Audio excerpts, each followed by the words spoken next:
रोड़ी बदरपुर सीमेंट के साथ काट के मार के डाल दिया गया। और अगले दिन हिमाचल में उनकी धर्मपत्नी डांस करती हुई पाई गई और वो इतनी बड़ी गंदगी लेके इंदौर से शिलांग तक चली और 20 लाख रुपए कटवाने के लिए दिए। अब शादी के बाद तुरंत मरने लगे, अब शादी से पहले प्री वेडिंग शूट से मरने लगे। उस समय एफआईआर दर्ज की जब सनातन धर्म डेंगू बोला गया, मलेरिया बोला गया, HIV बोला गया, एड्स बोला गया। सर, अभी जिस तरह से देश में लगातार इस तरह के केस आ रहे हैं, कहीं कोई सुसाइड कर रहा है पत्नी से पीड़ित होकर या ससुराल पक्ष से पीड़ित होकर, कहीं प्री वेडिंग में ही शूट के दौरान मार दिए जा रहे हैं पतियों को, तो क्या अब पुरुष आयोग भी बनना चाहिए? इतना पीड़ित हो रहे हैं क्या वास्तव में पुरुष? नहीं, अब देश को जरूरत है। मरने वाले आर्टिफिशियल इंटेलिजेंसी का इंजीनियर मरता हुआ देखा इस देश ने, इस देश की कानून व्यवस्था ने देखा, इस देश की माई लॉर्ड, जिन्हें कहा जाता है माई लॉर्ड, लॉर्ड से बड़ा कोई हो ही नहीं सकता, न्यायाधीश से बड़ा कोई हो ही नहीं सकता। कभी हमारा संविधान कहता है, कानून कहता है, IPC कहती है, कार्यपालिका कहती है, विधायिका कहती है, न्यायपालिका कहती है।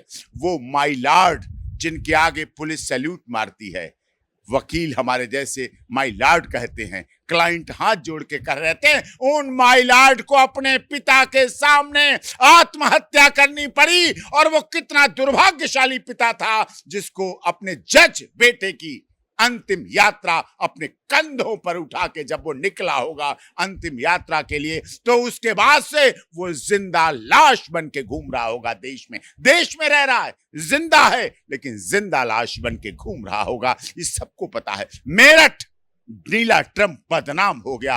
जो सीमेंट, जो बदरपुर, जो रोड़ी मंगाई जाती है स्लेब, किचन, बाथरूम, मकान की मरम्मत के लिए, उस मकान के मालिक को उसी नीले ड्रम में उसी के बिल पे पैसों पे चढ़ा के रोड़ी बदरपुर सीमेंट के साथ काट के मार के डाल दिया गया। और अगले दिन हिमाचल में उनकी धर्मपत्नी डांस करती हुई पाई गई। पूरी दुनिया ने उस नजारे को देखा। वो इंदौर जो सफाई में पंच लगा रहा था, लगातार 5 वर्षों से स्वच्छता में साफ था, वही इंदौर अपने रहने वालों के दिलों को साफ नहीं कर पाया, दिमाग को साफ नहीं कर पाया, बुद्धि को साफ नहीं कर पाया। और वो इतनी बड़ी गंदगी लेके इंदौर से शिलांग तक चली और 20 लाख रुपए कटवाने के लिए दिए, अपने पति को कटवाने के लिए दिए। 17 करोड़ लगा के पुणे में शादी में सारा खर्चा किया, शादी के लिए तैयारियां की, उदयपुर पैलेस बुक किया गया, 2 चार्टर्ड विमान रखे गए, पूरी तैयारियां हो रही थी। वो बहू जिसे 20 जून को अपने होने वाले ससुर और अपने होने वाले पति के द्वारा बहुत बड़ा जन्मदिन मनाने की पार्टी में जाना था, वो पार्टी में न जाके 18 जून को अपने उसी इकलौते बाप के बेटे को, जो अमेरिका से पढ़ के आया, 600 करोड़ के एम्पायर का साम्राज्य का इकलौता मालिक था, 17 करोड़ रुपए खर्च किए गए शादी की तैयारियों में। सोचिए आप, उसने उन्हीं हाथों पे, जिन हाथों पे लिखा जाना था आई लव यू जानू केतन, आई लव यू जानू शिया, आई लव यू जानू टू शिया, जिन हाथों पे दिल बनने थे, उन हाथों ने उन्हीं हाथों को लेकर के गड्ढे में फेंक दिया और मौत के घाट उतार दिया। और उसके बाद अपने फेसबुक आईडी पर दुख जताया गया, दिखावा किया गया।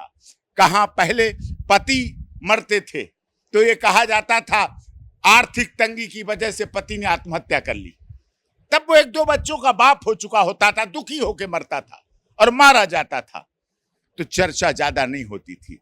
अब शादी के बाद तुरंत मरने लगे, अब शादी से पहले प्री वेडिंग शूट से मरने लगे।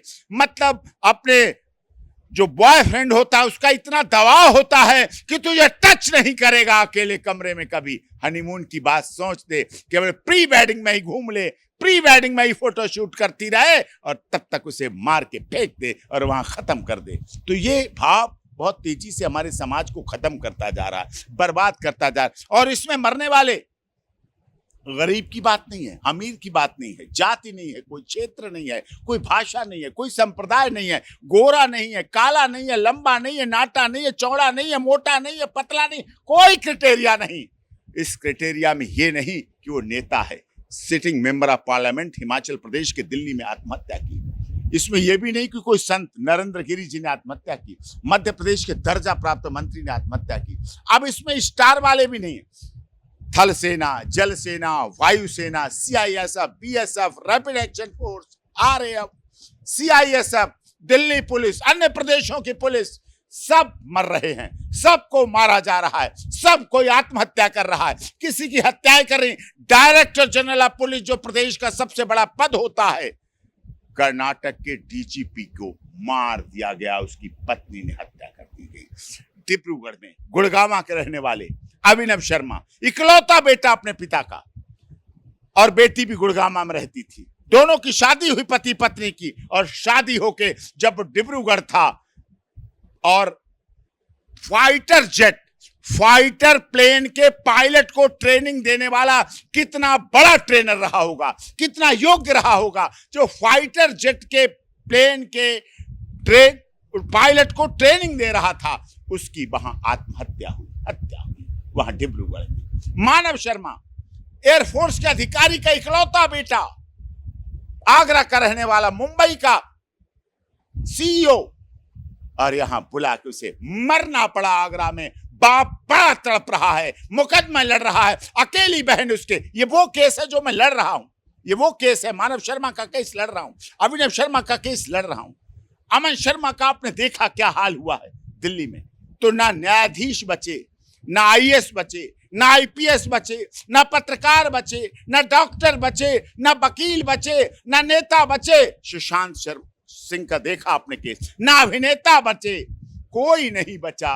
तो ऐसा बहाव आया हुआ उस समुद्र का, तो इसके लिए फिर क्या करना पड़ेगा? इस देश का क्या होगा? इस समाज का क्या होगा? इस परिवार में जो विवाह एक परंपरा होती है, विवाह एक पवित्र परंपरा होती है, उस परंपरा का क्या होगा?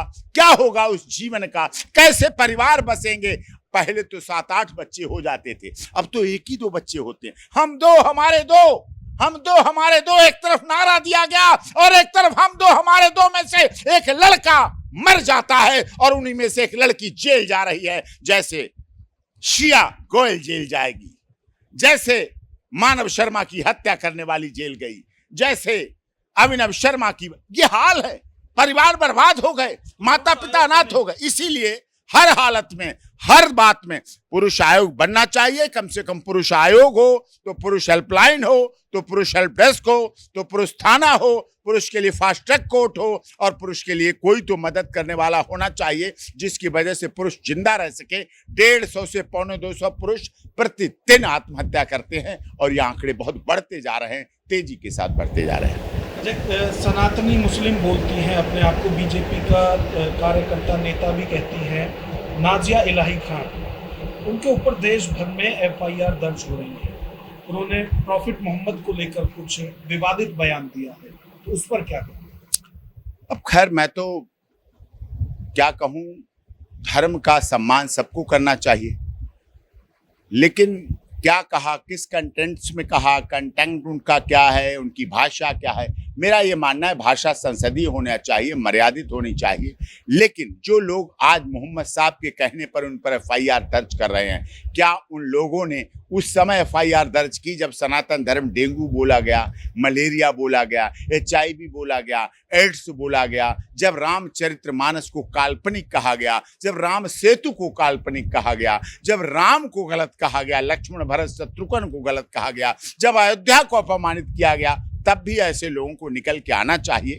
सब धर्मों का सम्मान हमारे देश में है, सर्वधर्म संभाव है, लेकिन फिर भी दूसरे के धर्म का भी सम्मान करे, तभी वो दूसरे धर्म के अपने सम्मान की बात कर सकता है। ये बात होनी चाहिए और इस तरह से होना चाहिए। इस बात के लिए एफआईआर हुई हैं, वो गलत है, नहीं होना चाहिए। वैचारिक बात है, वैचारिक क्रांति है, लेकिन वैचारिक बात को विचार तक ही रखना चाहिए, सीमित रखना चाहिए। अगर एफआईआर दर्ज हो रही हैं तो इससे उन लोगों की मानसिकता पता चल रही है कि किस तरह से वो अपने मुंह में और बगल में, मुंह में राम और बगल में छुरी रखते हैं। ये नहीं होना चाहिए।